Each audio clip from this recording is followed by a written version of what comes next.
Es que, a ver, hay una parte dentro de las fallas que es, ¿cómo te diría yo? Campaña, ¿vale? De marketing. Y es empezar a acojonar lo antes posible. Tenemos una pieza muy buena, pues vamos a ponerla ahí arriba y que sea ya el estandarte. Y que ya vayan haciendo comentarios. Esa es la jugada.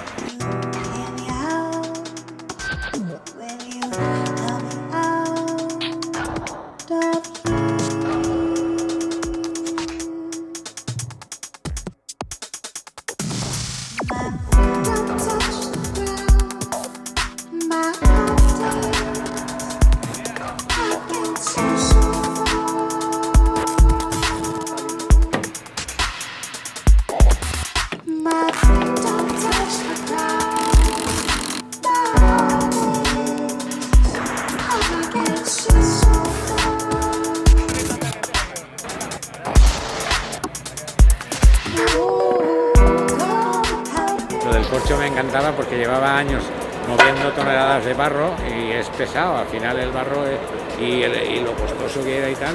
Y yo cuando empecé con el corcho que todos, claro, pues yo encantado porque el producto final ya estaba. O sea, el barro tenías que modelar el barro, hacer el molde, no sé cuánto, y luego el cartón, y luego otra vez montarlo. Y esto era directamente, cuando hacías esto ya estaba, tu modelada valía.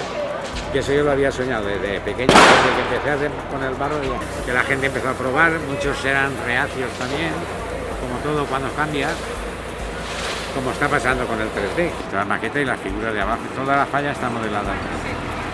Pero un año que hacían esto, ya Teriel, la del ayuntamiento, les iba a hacer yo maquetas de pastelina, como se hacían siempre. Me llevó un montón de pastelina, un montón de trastos, pero tenía el programa en el ordenador puesto y empecé a hacer una y pues esto va saliendo. Y una, si llevamos ya por 4 años haciendo. Claro, ahora es que ya controlo más, entonces me ha costado el primer...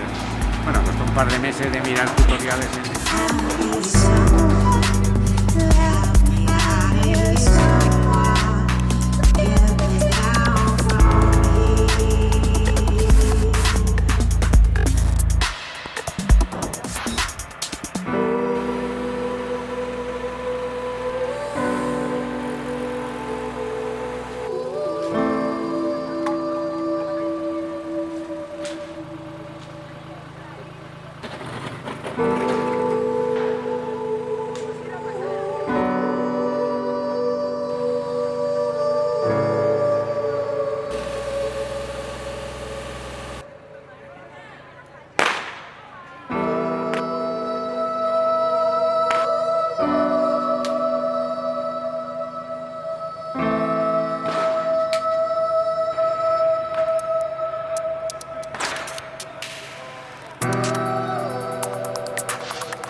Es impresionante, además la gente me lo va comentando también, conforme vas hablando me van felicitando por la falla que tenemos, me dicen que es un fallón, vamos, las falleras mayores que conozco y residentes y gente en general del mundo de las fallas y no tanto del mundo de las fallas, entonces es una falla que está dando mucho que hablar y esperemos que sea para bien, ¿no?